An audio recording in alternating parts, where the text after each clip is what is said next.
오늘 우리에게 주시는 하나님의 말씀은 룻기 2장 14절에서 23절까지의 말씀입니다. 우리 한 목소리로 봉독하도록 하시겠습니다. 식사할 때 보아스가 룻에게 이르되 이리로 와서 떡을 먹으며 내 떡 조각을 초에 찍으라 하므로 룻이 곡식 빼는 자 곁에 앉으니 그가 볶은 곡식을 주매 룻이 배불리 먹고 남았더라. 룻이 이삭을 주우러 일어날 때에 보아스가 자기 소년들에게 명령하여 이르되 그에게 곡식단 사이에서 죽게 하시고 또 그를 위하여 곡식 다발에서 조금씩 뽑아버려서 그에게 줍게 하고 꾸짖지 말라 하니라. 룻이 밭에서 저녁까지 줍고 그 주운 것을 떠니 보리가 한 에바쯤 되는지라.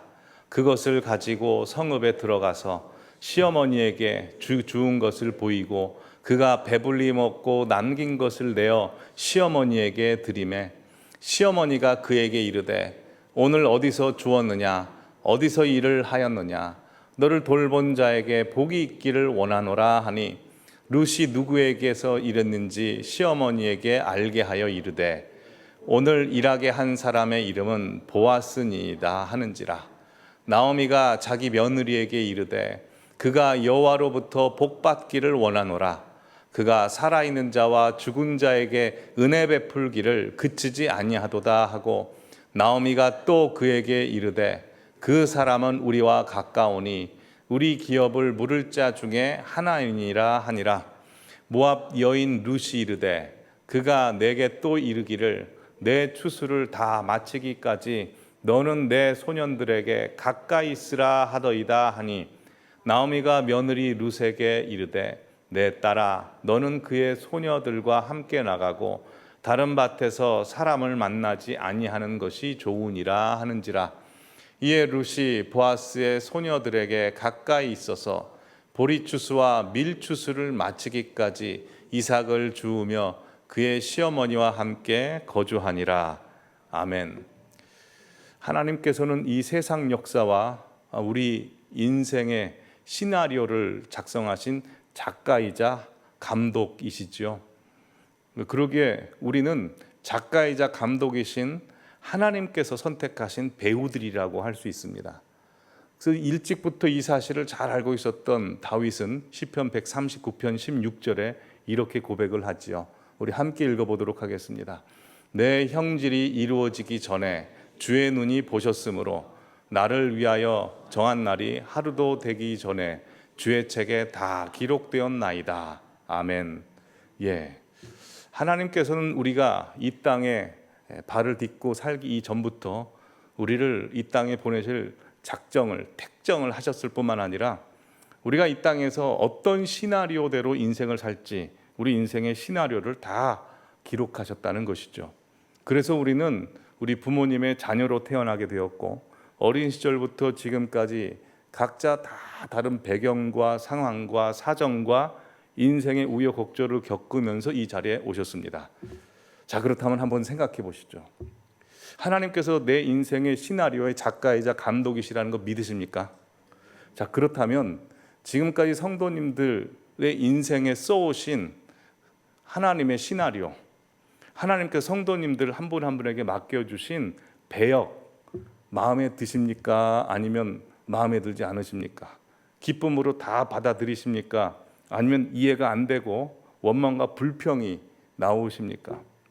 어린 시절 그 지역에서 그 부모님 밑에서 태어나 이런저런 일들을 겪고 또 지금까지 살면서 또 지금의 배우자를 만나서 이런저런 일들을 겪고 또한 우리 자녀들의 부모가 되어서 이런 일 저런 일들을 겪고 이 직장에 들어가 또 우여곡절들을 겪고 교회에 와서 또 이런 일을 다 겪으셨는데 그것이 다 하나님께서 쓰신 인생의 시나리오이고 우리에게 맡겨준 배역입니다. 그러면 그 모든 인생의 시나리오와 또한 하나님께서 맡겨주신 배역들 다 마음에 드시고 감사하시고 기뻐하시고 수용하십니까? 아니면 이해가 되지 않고 이것만큼은 못 받아들이고 이해하지 못하고 또 하나님과 좀 씨름하고 있는 부분이 있으십니까? 여러분, 만약에 드라마에 출연한 배우가 드라마 시나리오가 마음에 안 들고 또한 감독이 맡겨준 배역이 마음에 들지 않아서 감독하고 싸우고 또 시나리오와 작가와도 싸우면 어떤 일이 벌어질까요? 2002년도부터 2003년도에 SBS에서 똑바로 살아라는 시트콤이 방영되었습니다. 보시다시피 노주현 씨와 박영규 씨가 나와서 참 재미있는 시트콤이었는데요. 특별히 2003년도 6월 10일 164화 병구 미국 간다 편을 보면 이 배우가 작가와 싸웠을 때 어떤 일이 벌어지는지를 잘 보여줍니다. 이 극에서 노주현 씨가 배우로 나옵니다.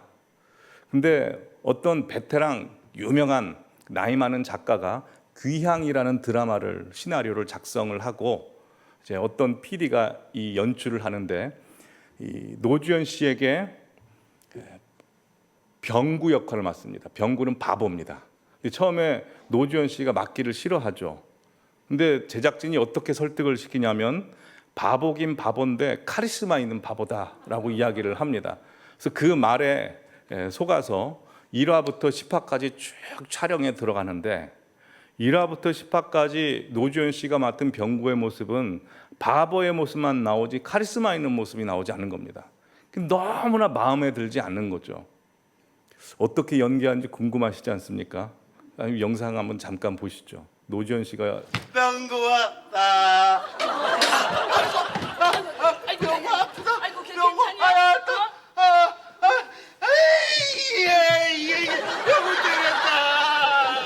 띠끄러. 병구 아프다. 병구 아프다. 그랬죠. 뭐야 완전 바보네. 카리스마 있는 바보라더니. 저럴 줄 알았어. 카리스마 있는 바보가 어딨어. 아 그게 말이 되냐고? 아 사람 연맥이는 게 뭐야? 병구다. 그런 말 있으면 해보라고. 네, 배역과 시나리오가 마음에 들지 않았던 노주현 씨는 제작진에게 화가 나서 전화를 걸고 작가에게 외압을 겁니다. 그래서 시나리오를 수정해 줄 것을 요구합니다.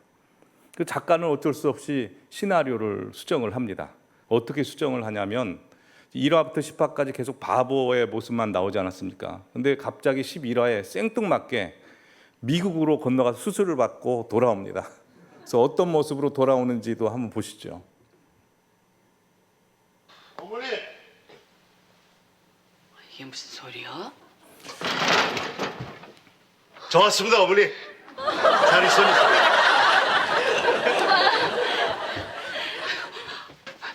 이게 정말 네가 내 아들 병거 맞아? 예 맞아요 어머니. 저 이제 다 나았어요.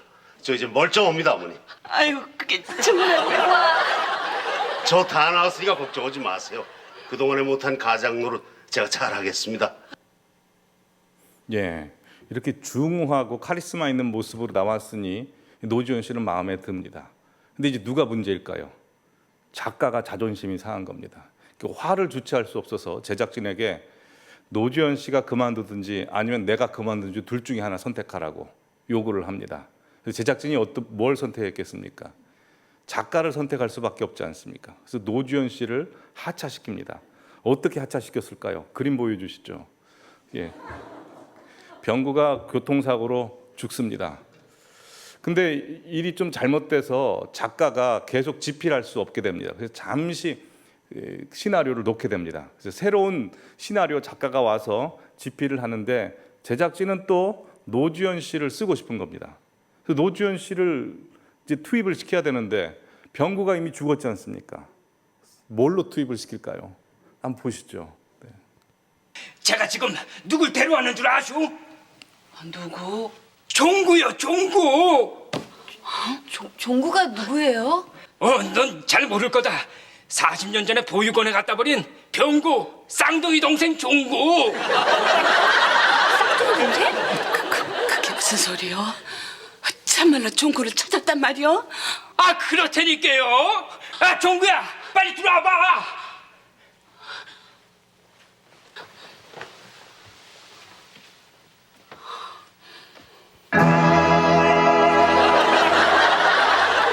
종구야, 인사해. 네 어머니시다. 그리고 네 동생 상이. 어머니. 종구? 네가 참말로 종구란 말이야? 네 어머니. 맞아요, 어머니. 아유, 종구야. 아이고. 네. 이렇게 해서 종구 씨가 다시 노주현 씨가 다시 출연을 합니다. 여기서 그냥 끝났으면 좋겠는데 아까 그만두었던 그 작가가 계약 문제가 걸려서 다시 작가를 하게 됩니다. 근데 아까도 말씀드렸다시피 아이고 네.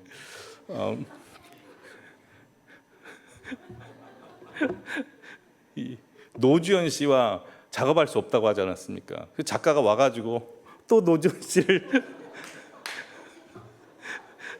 하차를 시킵니다. 자, 어떻게?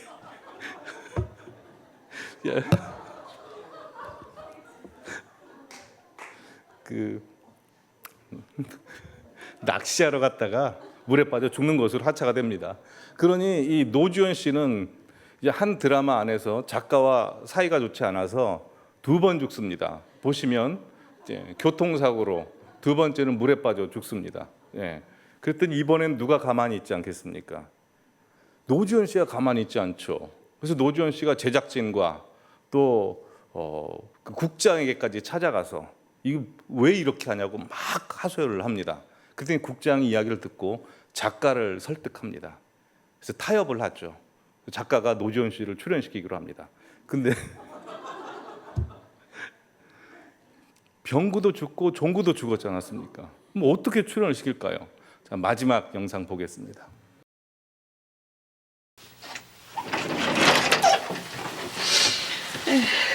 아직도 그러고 있어요? 그런다고 죽은 오빠가 살아 돌아와? 엄마 이러고 있는 거 보면 오빠 저 세상에서 편하게 눈 못 감아요.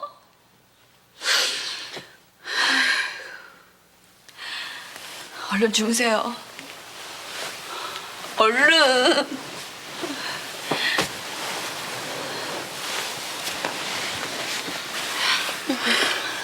물 가지고 올게요.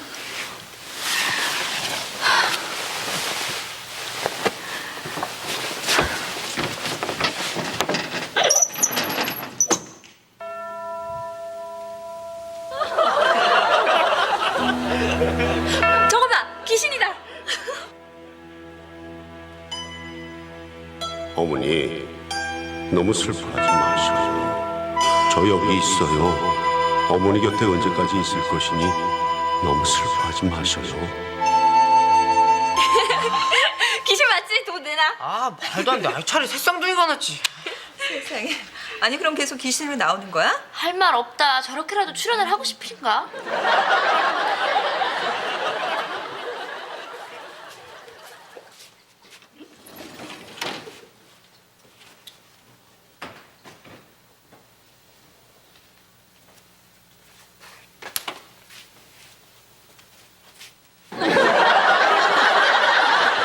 네, 이렇게 노주현 씨는 저 드라마에서 계속 귀신으로 아무 말 하지 않고 출연했다는 이야기입니다. 여러분, 배우가 시나리오가 마음에 들지 않고 자기에게 맡겨준 배역이 마음에 들지 않아서 작가와 싸우고 감독과 싸워버리면 보시다시피 시나리오가 이상하게 풀려지게 되고 자신의 배역도 이상한 배역을 맡게 됩니다. 지금 시트콤이라서 우리가 웃으면서 봤지만요, 그 우리 인생으로 대입해 보면 웃을 수가 없습니다. 하나님께서 성도님들의 인생, 우리의 인생을 시나리오를 잘 작성하셨습니다. 근데 그 작성하신 시나리오, 맡기신 배역 중에는 우리가 맡기 싫은 것도 너무나 많고 우리가 받아들일 수 없는 시나리오도 많습니다. 근데 우리가 받아들이지 않고 계속해서 하나님과 싸워버리면 어떻게 될까요? 예, 저 시트콤에서 있는 것처럼 우리 배역이 이상해지게 되고 우리 인생의 시나리오도 하나님께서 어쩔 수 없이 이상하게 될 수밖에 없는 것이죠. 물론 인간 작가와 우리 하나님은 완전히 다르셔서 우리에게 최고의 배역, 우리에게 최고의 시나리오를 주시고 또한 우리가 그것을 기꺼이 수용하고 감사하고 받아들일 때까지 기다려주시는 분일 뿐만 아니라 우리가 받아들일 수 있도록 여러 가지로 역사하시고 도와주시는 분이십니다. 그러기에 우리는 이왕 하나님께서 부여해 주신 배역을 맡는다면 하나님의 시나리오가 무엇인지 또한 하나님께서 나에게 맡기신 배역이 무엇인지 일찍 파악하고 일찍 수용하고 일찍 감사하고 일찍 헌신하는 게 가장 중요한 것입니다. 근데 그런 차원에서 성도님께서 보신 룻기 2장 14절부터 23절까지의 말씀을 보시면 하나님의 품속에 들어간 한 사람이 어떤 시나리오로 하나님께서 인도하실 뿐만 아니라 또한 그 사람에게 어떤 배역을 단계마다 주시는지 전형적으로 잘 나와 있습니다. 그래서 오늘 본문을 통해서 인생에 쓰신 하나님의 시나리오라는 제목으로 하나님께서 우리의 인생을 어떻게 써내려 가시고 그 써내려가는 시나리오에 따라서 우리를 어디로 부르고 계시는지, 또한 나라는 존재가 하나님께서 쓰시는 시나리오에 얼만큼 동의하고 순종하며 가는지, 또한 하나님께서 나에게 맡겨주신 배역에 내가 얼마나 충성되게 헌신하며 살고 있는지를 한번 깊게 생각해 볼 수 있는 시간이 되었으면 합니다. 우리 함께 하나님의 말씀을 듣도록 하겠습니다. 자, 하나님께서 우리의 인생을 어떻게 써내려 가실까요? 첫 번째 보시면 자격 없는 우리를 은혜의 식탁으로 초대하시는 것으로 먼저 시작을 하십니다. 이것은 예배자의 배역, 주님과 소통하는 자, 교제 나누는 자, 동행하는 자로 불러주십니다. 지난 시간 살펴보셨다시피 룻과 나오미는 하나님의 치마폭, 하나님의 날개 그늘 아래로 들어왔습니다. 그리고 룻은 시어머니를 섬기기 위해 이삭을 주우러 갔다가 우연히 보아스의 밭까지 들어갑니다. 근데 때마침 룻이 보아스의 밭에 들어가서 이삭을 줍고 있었을 때 성실하게 이삭을 줍고 있던 룻의 모습을 보아스가 봅니다. 그리고 보아스에 대해서 관심을 표명하죠. 그리고 오늘 14절에 보아스가 룻에게 이렇게 얘기합니다. 식사할 때 보아스가 룻에게 이르되 이리로 와서 떡을 먹으며 내 떡 조각을 초에 찍으라. 이 포도주 초입니다. 보아스가 자신의 식탁에 룻을 초대합니다. 이거는 그냥 넘길 수도 있지만 그리고 넘겨서는 안 됩니다. 왜냐하면 다들 아시다시피 이스라엘 백성들은 유대 특수주의, 선민 사상을 갖고 있었습니다. 그러니 식사 자리에서 다른 이방인들과 함께 하는 것은 쉽지 않은 일이죠. 그러니 보아스가 룻을 자기의 식탁으로 초대한다는 것은 사회 문화적 장벽을 허물고 파격적으로 초대하는 것입니다. 수천 년이 지난 일이긴 하지만 갈라디아서 2장 12절부터 13절 말씀 보시면 게바, 즉 베드로가 이방인들과 함께 식탁 자리에서 식사를 하고 있었습니다.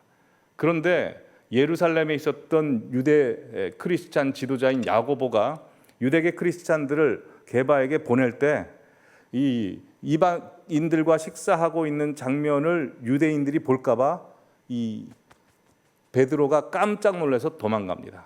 그리고 남은 유대인들도 그렇고 바나바도 도망갑니다.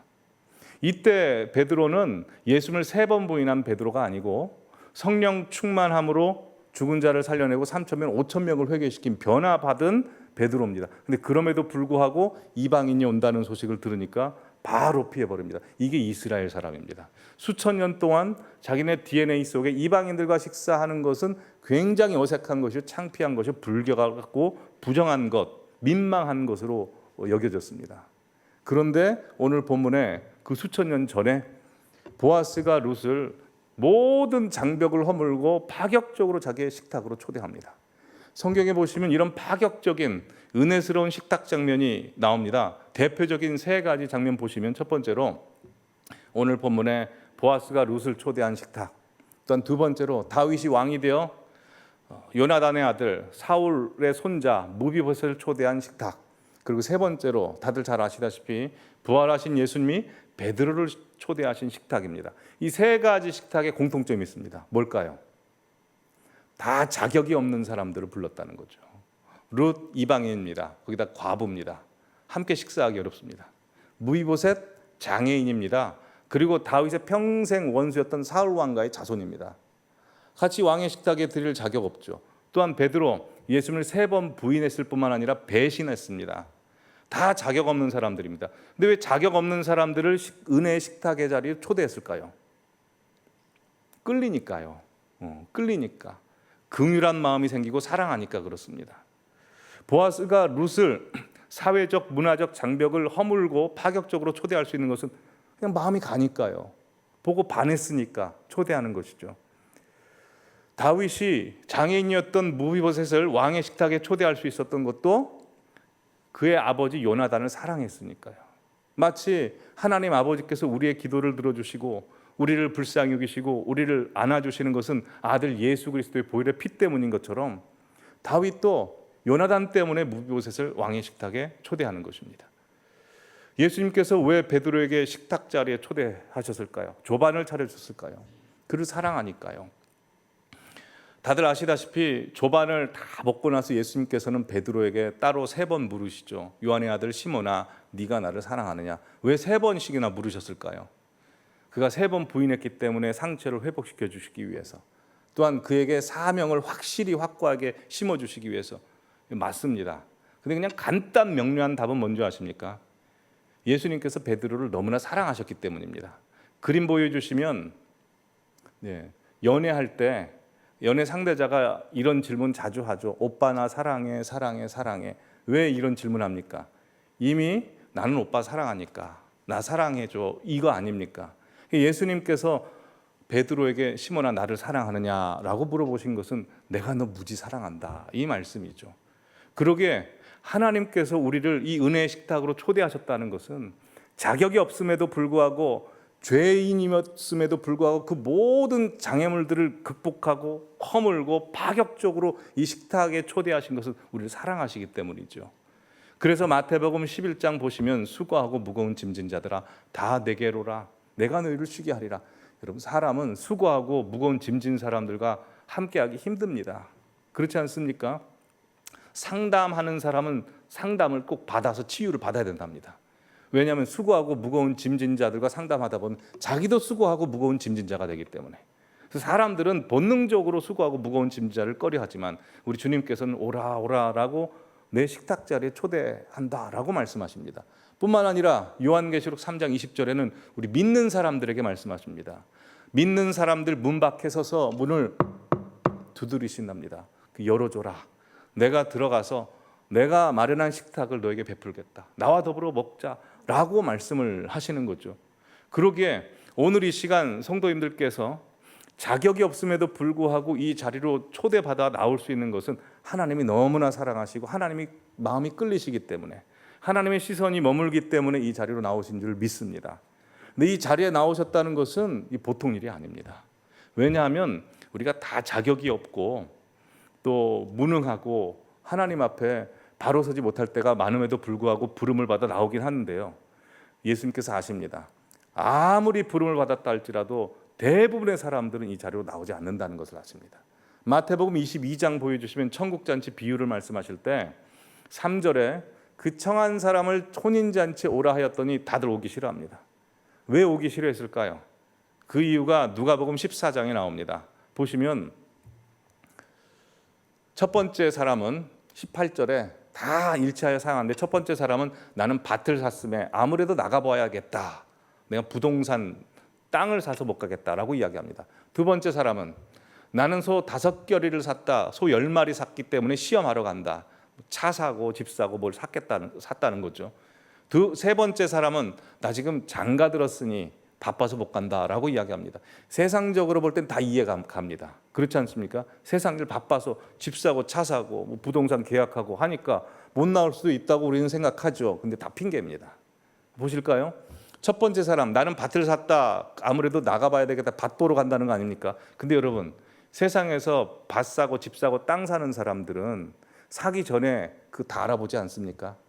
그 밭이 기름진 땅인지 기름지지 않는 땅인지, 글쎄 도로가 생기는지 뭐 건물이 생기는지 미리 알아보고 사지, 사고 나서 알아보러 갑니까? 이 핑계입니다. 두 번째 사람, 소 10마리 샀으니 시험하러 간다. 이런 사기 전에 다리가 4개가 달렸는지, 암놈인지 순놈인지, 우유가 많이 나오는지, 일을 잘할 것인지, 차가 잘 굴러갈 것인지 이거 다 살펴보고 사는 거지. 이거 다 핑계입니다. 세 번째 사람, 나는 장가 들었으니 그러므로 가지 못한다. 여러분, 무슨 잔치라고 했습니까? 혼인잔치입니다. 갈 마음만 있으면 신부 데리고 가고 같이 혼인잔치 하는 겁니다. 그러기에 예수님께서 이 구원의 식탁 자리, 예배의 자리를 베풀어 놓고 오라 오라고 청하신 분은 굉장히 많습니다. 근데 성경에도 말씀했다시피 택함 받은 사람은 적다라고 했습니다. 그러니 성도님들 한 분 한 분 이곳에 올 수 있는 것은 이거 보통 일이 아닙니다. 근데 왜 나오셨습니까? 성도님들 왜 이 구원의 식탁 자리에 나오셨습니까? 배고파서 나왔죠. 하나님 은혜가 고프고 하나님의 긍휼이 고프고 하나님의 사랑이 고프고 하나님의 시선이 고프고 하나님의 도우심이 고프기 때문에 나오지 않았습니까? 그래서 예수님께서 말씀하셨습니다. 심령이 가난한 자는 복이 있나니 천국이 저희 것이미로다. 이 은혜가 고파서 나오시는 것이 그 자체가 하나님의 부르심이고 하나님의 어마어마한 축복, 구원의 식탁에 참여했다는 것입니다. 그래서 하나님께서 우리를 이끄시는 첫 번째 시나리오는 자격이 없고 구원받을 자격도 없지만 우리를 구원의 식탁, 은혜의 식탁, 예배의 식탁, 친교의 식탁, 교제 식탁으로 참여하셨다는 겁니다. 그래서 우리가 나왔습니다. 근데 하나님께서는 그냥 예배 안에서만 머물기를 원하시지 않습니다. 하나님은 더 시나리오를 쓰십니다. 두 번째 시나리오 보여주시죠. 은혜의 식탁에서 은혜를 받은 사람들로 하여금 밭으로 가게 하십니다. 그래서 밭에서 더 큰 은혜를 받게 하십니다. 이때 우리에게 맡겨주신 배역은 추수꾼, 사명자의 배역을 맡겨주십니다. 오늘 보면 14절 하반절 보여주시면 식탁의 자리에 앉았는데 누구 옆에 앉게 됩니까? 룻이 곡식 빼는 자, 영어 성경 보시면 더 하베스트라고 해서 추수꾼 옆에 앉게 됩니다. 추수꾼 옆에 앉게 되었다는 것은 룻 역시 같은 추수꾼이 이제 되었다는 겁니다. 그래서 룻이 식탁 자리에 참여하기 전과 식탁을 참여하고 난 후에 이삭을 주울 때 얻는 은혜가 완전 달라집니다. 15절, 16절, 17절 우리 함께 읽어보겠습니다. 시작. 룻이 이삭을 주우러 일어날 때 보아스가 자기 소년들에게 명령하여 이르되 그에게 곡식단 사이에서 줍게 하고 책망하지 말며 또 그를 위하여 곡식 다발에서 조금씩 뽑아버려서 그에게 줍게 하고 꾸짖지 말라 하니라. 룻이 밭에서 저녁까지 줍고 그 주운 것을 떠니 보리가 한 에바쯤 되니라. 자, 룻은 아무것도 모릅니다. 근데 식탁 자리에 참여하게 되니까 옆에 있는 추수꾼들과도 관계가 생기죠. 또 보아스는 사랑해서 마음이 끌려서 그를 불렀으니 추수꾼들에게 이렇게 얘기합니다. 첫 번째, 곡식 단 사이에서 룻을 하고 줍게 하라. 곡식 단 사이에서 주면 곡식을 더 많이 줍게 하죠.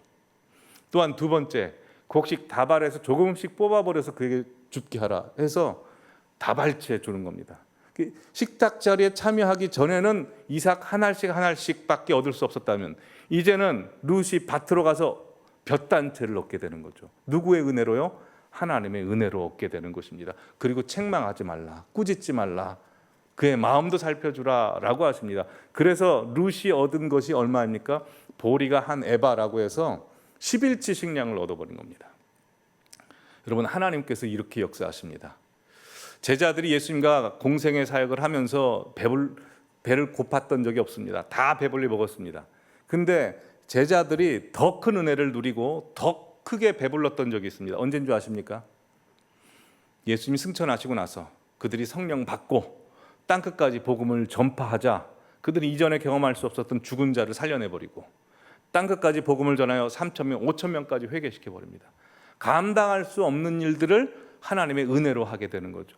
성도님들도 마찬가지입니다. 하나님께서는 우리가 예배자로 계속 서기를 원하시지만 예배 자리에만 머물기를 원하지 않고 밭의 현장으로 보내십니다. 그래서 밭에서 추수하게 하시죠. 그래서 내 힘으로가 아니라 그때부터는 이제 하나님이 주신 힘으로 하게 됩니다. 여러분, 여기서 직분자, 일꾼들의 원리를 알 수 있습니다. 일꾼들의 원리는 자기 힘으로 하는 게 아니고요, 하나님이 볕단체에 넣어주는 은혜로 하는 것입니다. 우리가 지금 일꾼을 세우는 과정 중에 있죠. 일꾼을 세우는 과정 중에 있으면 우리가 가장 누구에게 시선을 마주쳐야 될까요? 하나님께 시선을 마주쳐야 됩니다. 왜냐, 하나님이 우리의 심령을 다 감찰하고 계시고 있고 또한 마귀도 보고 있습니다. 마귀도 틈타고 있습니다. 근데 이럴 때일수록 우리가 일꾼 맡은 자로서 하나님 앞에 바로 서야 됩니다. 하나님의 은혜가 주어지는 대로 말을 해야 되고 하나님의 성령이 주어지는 대로 손과 발이 가야 되고 하나님의 은혜가 주어지는 대로 시선이 향해야 합니다. 그래야 됩니다. 근데 오늘 본문 보시면 나오미가 사실 지난주에 살펴보셨다시피 그의 입술이 좀 부정적이지 않았습니까? 근데 오늘 보면 19절, 20절 보여주시면 룻이 큰 은혜를 단체를 갖고 가자 나오미가 변화됩니다. 19절 보시면 시어머니가 그에게 이르되 오늘 어디서 주었느냐 어디서 일하였느냐 너를 돌본 자에게 복이 있기를 원하노라 라고 해서 축복의 말씀을 합니다. 그리고 20절 보시면 다시 나오미가 자기 며느리에게 이르되 그가 여호와로부터 복 받기를 원하노라 라고 함으로써 복을 선포합니다. 근데 중요한 게 이겁니다. 그 다음 구절 파란색으로 그가 살아있는 자와 죽은 자에게 은혜 베풀기를 그치지 아니하는도다 라고 되어 있는데요. 여기서 그가는 누구일까요? 한글 성경으로 보시면 보아스 같죠. 보아스가 죽은 자와 산 자에게 은혜를 베푸는 것으로 되어 있지만 킹 제임스 버전 영어 성경 보시면 the Lord 해서 who 관계대명사로 봤습니다. 누굽니까? 하나님이죠. 하나님이 죽은 자와 산 자에게 은혜 베푸시기를 원하노라 라고 해서 1장에서 나오미의 입속에서 하나님에 대한 고백을 기억하십니까? 하나님이 나를 괴롭게 하셨다. 하나님이 나를 징벌하셨다. 하나님에 대한 이미지가 확 변해집니다. 여러분, 추수꾼으로 일꾼으로 부름받았음에도 불구하고 일꾼의 역할을 하지 않고 있는 사람들이 있습니다. 둔감해져 있어서 모압 땅으로 가서 깨어있지 않아서 둔감해져 있으면 사람의 입도 그렇고 시선도 그렇고 부정적이죠. 그러나 일꾼으로 쉬고 있던 분들이 다시 깨어나려면 어떻게 해야 됩니까? 은혜를 받아야 됩니다. 룻이 은혜를 갖고 오자 그가 확 깨어나 버립니다. 그래서 다시 축복을 선포하게 되고 다시 하나님에 대해서 나가게 되죠. 우리 교회 권사님들 굉장히 많으시죠. 권사님들 중에서 주님께서 예배자로 세우셔서 권사님으로 세우셨는데 그럼 권사님으로 세우셨다는 것은 이젠 추수꾼이 되고 일꾼이 되라고 부름을 받으신 겁니다. 근데 권사님들 중에서 일꾼으로 실제로 일하시는 분은 몇 분이고 일꾼이 아니라 나오미처럼 잠자고 있는 분은 몇 명인지 우리 주님은 다 보고 계시는 거죠.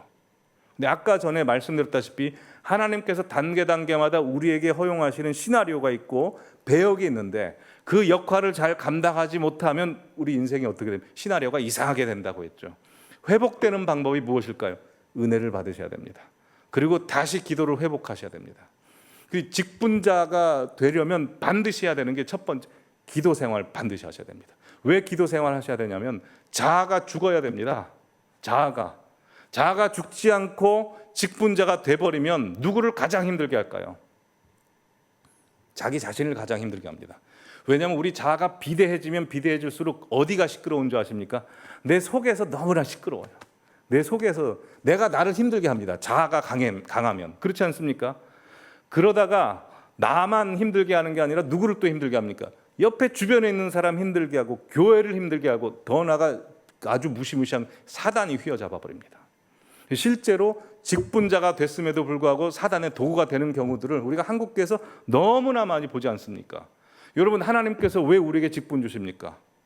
신앙생활 오래 해서 좀 부끄럽지 않게 사람들에게 좀 자존심 세우게 해주시기 위해서 하나님께서 권사님 직분 주실까요? 그러지 않죠.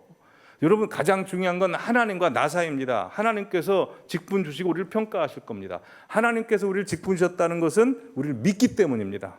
기도하라고 주시는 것이고 이제는 자기 신앙만 관수하는 사람에서 이제 남의 신앙, 남의 영혼을 돌보고 세우라고 주시는 거고 교회 덕을 위해서 주시는 것입니다. 그러기에 우리가 직분자가 되기 위해서는 제대로 하나님 앞에 인정받는 직분자가 되기 위해서는 기도 생활하시되 기도를 어떤 식으로 하시냐면 자기 자아를 죽이는 방법으로 기도를 하셔야 됩니다. 기도를 하시는데 자꾸 자기 자아를 세워버리면 내 입에서는 인간의 말이 튀어나오죠. 인간의 말은 내 말이 튀어나옵니다. 내 말이 튀어나오면 좋을 거 하나도 없습니다. 우리 인생 살면서 경험하지 않습니까? 내 안에서 튀어나와가지고 누구 살린 적이 있습니까?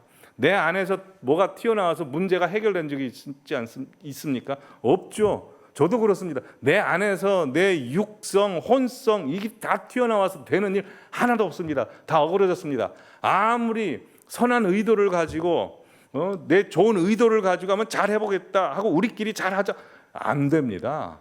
먼저 내 자아가 죽어지고 하나님이 영이 내 안을 채우시면 하나님 모든 걸 다 정리하십니다. 그러기에 특별히 이 직분자를 세우는 이 기간 동안에 우리가 다 해야 될 건 뭐냐면 내 자아를 죽이고 기도하여서 하나님의 말씀을 받아들이고 하나님의 시선으로 보고 하나님께서 침묵하라 하시면 침묵하고 하나님께서 말씀하라 하시면 말씀하고 그렇게 세워가는 것입니다. 그렇게 쓰임받는 우리 모든 성도님 되시길 간절히 기원합니다. 마지막 세 번째, 하나님께서는 우리를 예배자로 세우시고 또한 밭으로 인도하셔서 추수꾼이 되게 하실 뿐만 아니라 세 번째 말씀드리기 전에 원리를 말씀드리면 원리가 이겁니다. 하나님은 언제나 우리가 원하는 작은 뜻에서 하나님께서 목적하신 큰 뜻으로 인도하시는 방법으로 일하십니다. 피터 포사이즈라는 영국 신학자가 이런 말을 했습니다. 우리를 향한 하나님의 뜻이 두 가지가 있습니다. 첫 번째는 낮은 뜻이 있고 두 번째는 높은 뜻이 있습니다. 예를 들어보죠.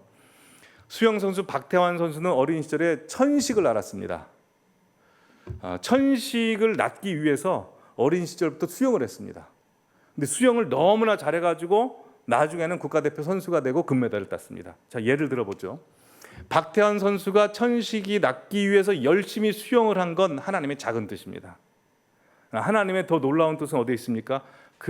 그가 금메달을 따고 많은 국민들에게 희망을 주는 것, 그게 하나님의 큰 뜻이라는 겁니다. 강용호 박사님도 마찬가지죠. 어린 시절 아버지 돌아가셨죠. 자기 두 눈 다 실명했죠. 어머니 돌아가셨죠. 집안 살림을 도맡아서 했던 큰 누나도 갑자기 쓰러져 돌아가셨죠. 그래서 동생들과 자기 뿔뿔이 흩어져서 자기는 맹인학교에 가서 안마시술소 일을 배웁니다. 근데 그분에게 하나님이 찾아오셔서 나 이렇게 살면 안 되겠다 해서 공부를 합니다. 그리고 유학을 가시죠. 그리고 다들 아시다시피 미국 백악관 차관보에 오르시면서 장로님으로서 많은 사람들에게 희망의 산 증거가 됩니다. 강용호 박사님 역시 안마하는 거 배우시려다가 나 이렇게 살지 않아야 되겠다. 공부해야 되겠다. 유학 가야 되겠다. 이건 하나님의 작은 뜻입니다. 강용호 박사님을 향한. 하나님의 더 높은 뜻은 어디에 있습니까? 그분이 미국 차관보가 되어서 많은 사람들에게 하나님과 함께 오르지 못할 산은 없다라는 메시지가 되게 하시는 것이죠. 오늘 본문에 룻과 나오미도 마찬가지입니다. 룻과 나오미도 왜 베들레헴으로 갑니까?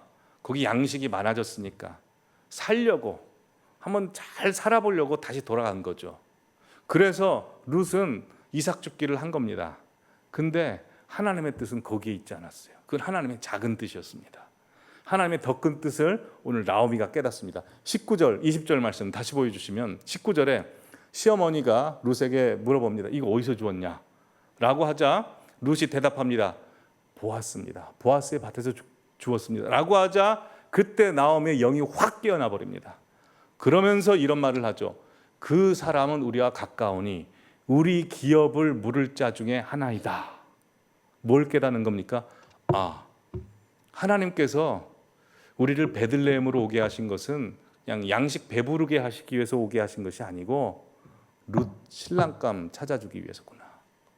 우리 기업을 물을 자를 가문을 계속해서 살려주시기 위해서 하나님께서 우리를 부르셨구나 하는 높은 뜻을 알게 되었습니다. 우리도 마찬가지입니다. 처음에 하나님께서 우리를 불쌍히 여기셔서 자격도 없는데 구원의 식탁으로 불러주십니다.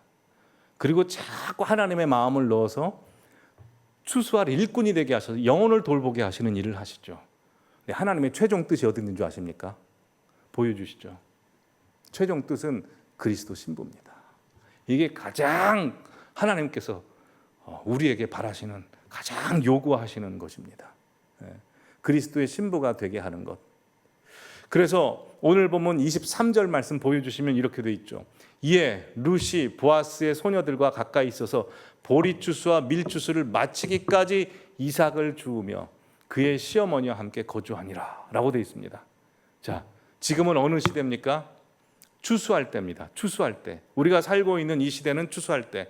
그래서 요한복음 4장에 보시면 예수님께서 이렇게 말씀하셨습니다. 너희들 눈에 보기에는 추수할 거 하나도 없다고 하지 아니다. 지금 눈을 들어 밭을 봐라. 희어져 추수하게 되었다. 그게 너희 추수꾼이 되어야 된다.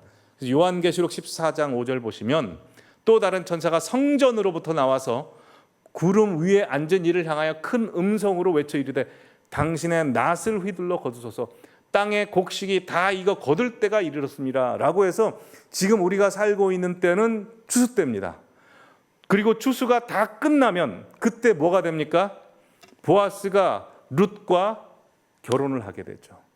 즉 우리의 추수 때가 다 끝나면 결국 우리가 무엇이 됩니까?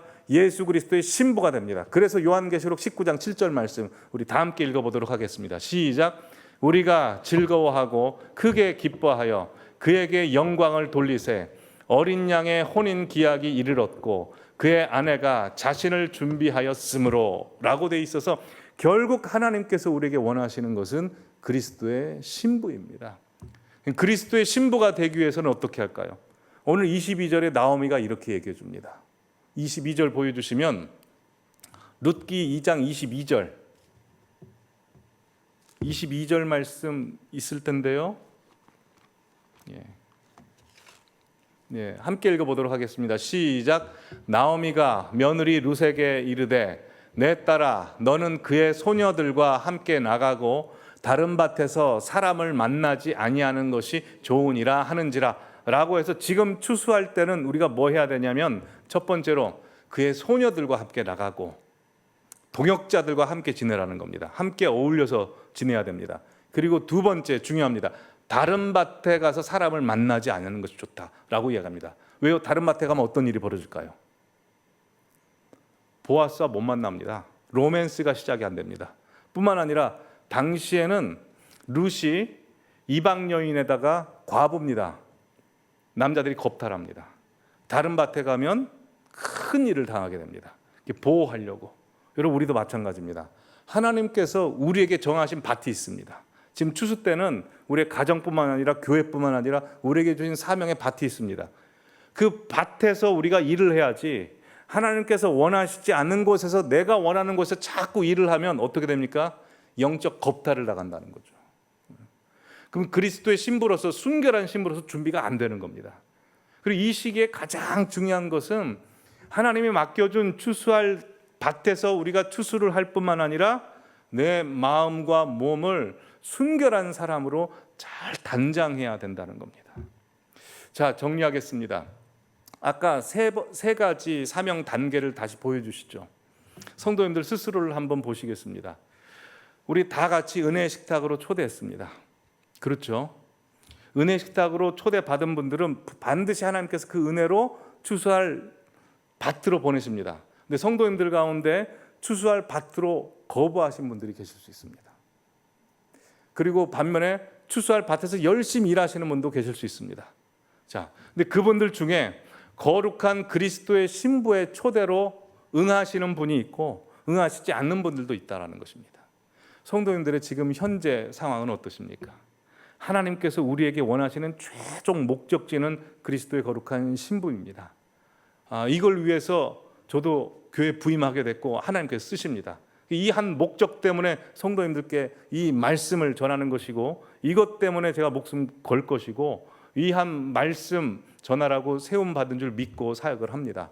그리고 성도님들 한 분 한 분 나중 주님 만나실 때 온전히 떳떳이 뵐 수 있도록 주님 오신다는 소식이 들려왔을 때 벌벌 떠는 분들이 아니고 아멘 주 예수여 오시옵소서라고 주님이 원하시는 믿음, 내가 원하는 믿음 말고 주님이 원하시는 사역, 주님께서 기뻐하시는 분들이 다 되시기를 바랍니다. 그렇게 해서 끝까지 정진하시는 성도님들 되시기를 바랍니다.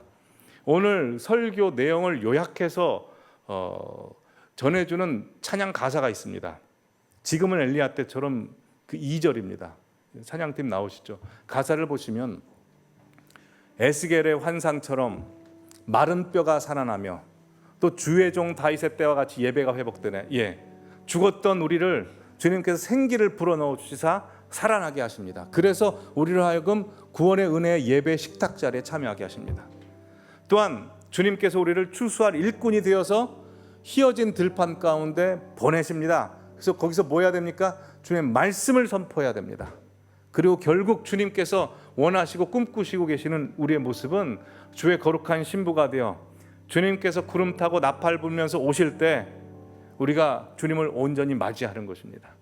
그러기에 하나님께서 우리를 향하여 가신 시나리오, 우리에게 맡기고 계시는 그 배역들을 잊지 마시고 하나님께서 말씀하시는 대로, 하나님께서 부여해 주신 대로 그렇게 신앙생활하면서 주의 거룩한 신부가 되는 우리 모두가 되기를 간절히 바랍니다.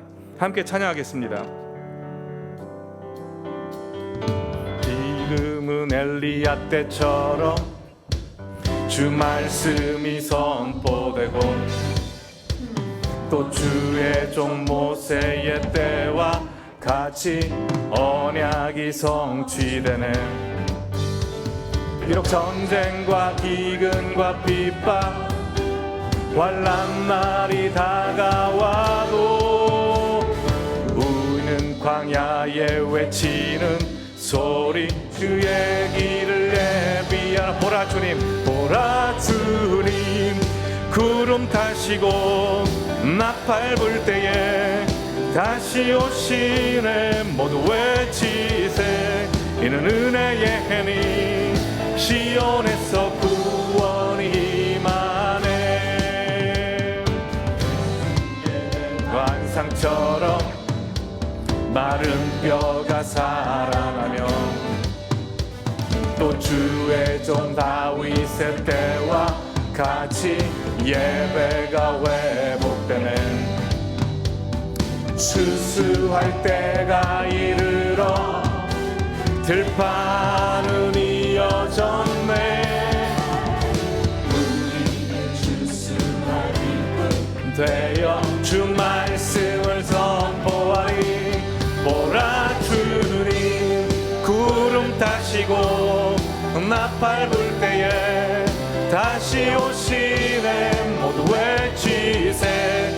이는 은혜의 해니 구원에서 구원. 다시 한번 지금은 엘리야 때처럼, 지금은 엘리야 때처럼 주 말씀이 선포되고 또 주의 종 모세의 때와 같이 언약이 성취되네. 비록 전쟁과 기근과 핍박 환난 날이 다가와도 우리는 광야에 외치는 소리 주의 길을 예비하라. 보라 주님, 구름 타시고 나팔 불 때에 다시 오시네. 모두 외치세. 이는 은혜의 해니 시온에서 우리 주님만 바라보며 찬송하겠습니다. 에스겔의 환상됨. 또 에스겔의 환상처럼 마른 뼈가 살아나며. 아멘. 또 주의 종 다윗의 때와 같이 예배가 회복되네. 추수할 때가 이르러 들판은 이어졌네.